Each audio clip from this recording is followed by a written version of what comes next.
Le président du Conseil constitutionnel a rappelé qu'il n'y a jamais eu crise des institutions. Il répondait à quelqu'un qui prétextait d'une crise des institutions pour reporter l'élection ou pour renvoyer l'élection. Donc, ça était clair.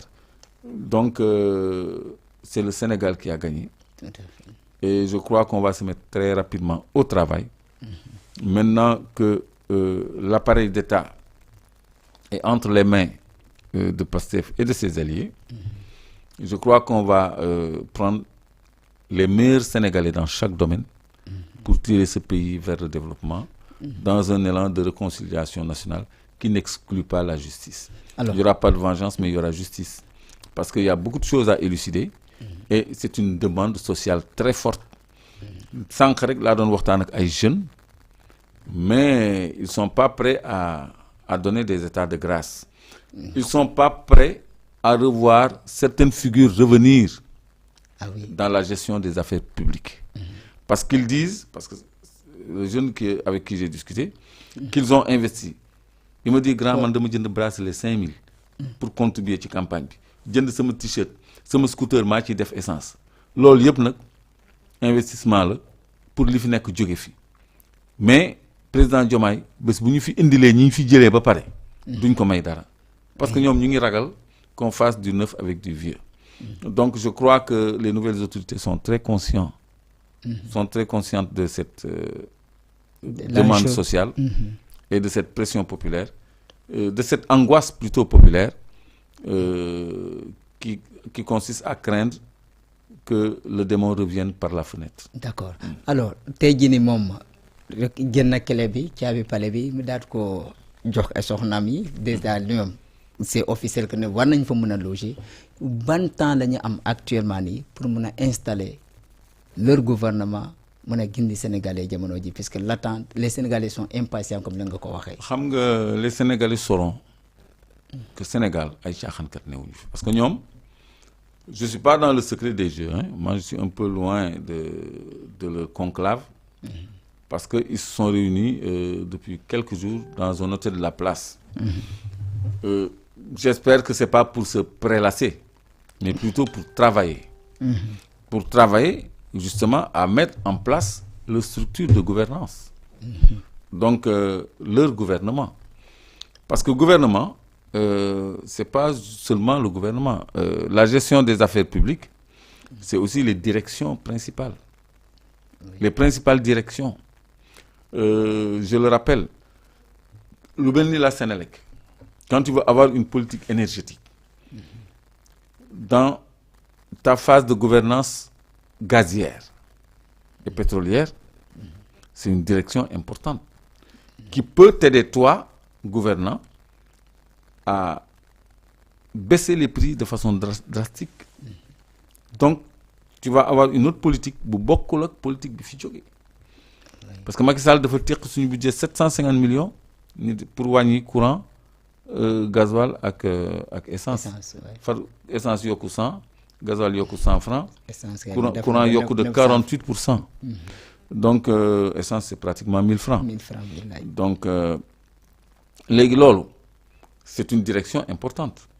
Il y a des le port, par exemple. Nous contrôlons. Mais c'est très important. Parce que nos eaux, il y a des plateformes pétrolières, des plateformes gazières. En plus de la pêche et des problèmes de sécurité, tu as vu, il y a eu des morts en mer, des marins. Chaque fois nous avons des bateaux à 8 tonnes de cocaïne et tout ça. Bon, immigration clandestine et tout. Donc, la sécurité maritime, c'est un pendant important du ministère de l'économie maritime ou de la pêche ou de, je ne sais pas, direction bu am solo la. Donc il y a beaucoup de directions yo xamné mënuma leen wax yépp. Ñom ni ñi xalaté pour mettre ay ministères ak ay ministres parce que ministère tamit faut ñu regrouper leen motax ma ni ministère. Vraiment waaw. Non lañuy xalaté aussi comme par exemple ñu tuddé ministère de l'éducation, de la formation professionnelle, de l'enseignement supérieur. Déjà bobu day nek 3 ministères la won. Dañu regrouper leen def leen ben ministère. Économie ak ben ministère bobu moy ministère de l'éducation nationale. L'éducation nationale regroupe la direction de l'alphabétisation, qui est devenue le ministère de l'alphabétisation. Regroupe l'enseignement supérieur de la recherche scientifique, qui est devenu un ministère de l'enseignement supérieur de la recherche scientifique. Donc, tout ça, c'était le ministère de l'éducation nationale. Donc, ça regroupe budget, économie, finance, c'est un même ministère. Santé, action sociale, c'est un même ministère. Est-ce que santé duñ fi mëna yok ministère de la santé, de la solidarité, de l'action sociale la ta ñi defaat benen c'est un même ministère. Parce que Mansour Faye ministère bu mu yor non avant mom bu mu nekké temps Covid ministère bu mu yor. Mais regarde, on a eu un ministère des Affaires étrangères et un ministère des Sénégalais de l'extérieur. Et à côté un ministère de la coopération. 3 domaines qui dépendent d'un seul bloc, d'un seul corps. Donc, je crois qu'on a un ministère de l'Intérieur. Après, on a un ministère des collectivités territoriales. Alors que le ministère de l'Intérieur englobe le commandement territorial, les gouverneurs, préfets et sous-préfets. Mais à côté, tu as un ministère des collectivités territoriales. Les mairies et les départements s'entendent peut-être, mais l'OLIEP, c'est du domaine du ministère de l'Intérieur. Donc, nous avons rationalisé le gouvernement et ils ont dû travailler sur ça. Donc, il y a un grand ministère qui a un profil donné. Donc, un super ministère, tu ne le donnes pas à n'importe qui. Donc, je crois qu'il faudra un premier ministre également qui aura la main sur le fonctionnement réel du gouvernement et qui insufflera et impulsera le travail gouvernemental. Mais pour toucher directement, est-ce que ce premier ministre Ousmane Sonko aurait accepté? C'est ça qui est logique. Aurait accepté d'être premier ministre. Je parle au conditionnel. Oui, c'est progressif. Je pourrais même enlever le conditionnel, mais mettons le conditionnel parce que je parle publiquement. Il aurait accepté d'être premier ministre. Donc, et ça, c'est tout à fait normal. Je rappelle que le Premier ministre, après, va devoir présenter sa lettre de politique générale à l'Assemblée nationale. Et c'est dans cette lettre que le Premier ministre déclinera les grandes lignes de son programme et de sa feuille de route. Donc, ce sera assez révélateur de la direction et de l'orientation qu'ils prendront. Ça va aller très vite parce qu'on n'a plus le temps. Maintenant, ils ont l'appareil d'État entre leurs mains. Il faut faire fonctionner l'appareil. Et je crois que dès demain, les premiers décrets seront pris. Alors, une contrainte, peut-être, mais pas une contrainte. Assemblée nationale, amaguñu fo lo xamante mo di majorité même bu fekkente ni le camp sortant de leen raw benn voix. waaye nag bu fekkee ne dem na def déclaration de politique générale. moom mu wax ba pare ñoom est-ce que ñoom comme dañ ko moom animosité bu xam bu doxoon diggante waa Pastef ak Benno Bokk Yaakaar. est-ce que ñoom mënuñu fa profiter tamit de déposer benn motion de censure comme di Birame Souleye Diop defoon contre Amadou Ba. Je parie qu'ils vont être très gentils. Ils vont être très gentils parce que Abdoulaye Wade bi mu ñëw au pouvoir c'est le PS qui était majoritaire avant qu'on dissolve l'Assemblée nationale. Mais le PS a coopéré parce que gentleman agreement mooy le président qui vient tu vas pas lui mettre des bâtons dans les roues. Tout simplement parce que tu es majoritaire. Parce que si tu le fais ça va pas durer toute la vie. Arrivera un jour où l'Assemblée sera dissoute. Bon, puis si nous organisons de nouvelles élections, xam ngeen fi majorité bi di féete du côté du parti au pouvoir.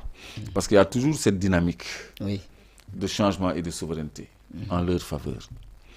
Et bu fekkee ni dañ leen créer ay misère à l'Assemblée nationale, ça ne va faire que renforcer la détermination des électeurs à leur donner une majorité confortable demain, bientôt.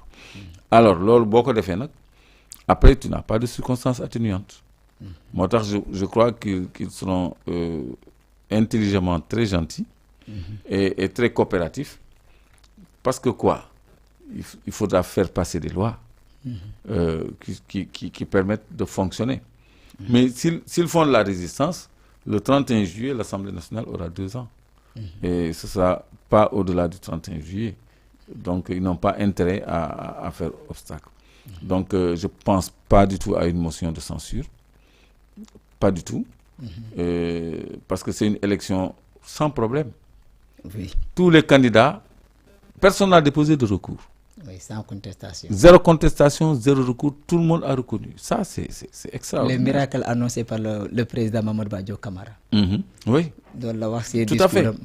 Aucun recours, aucune contestation.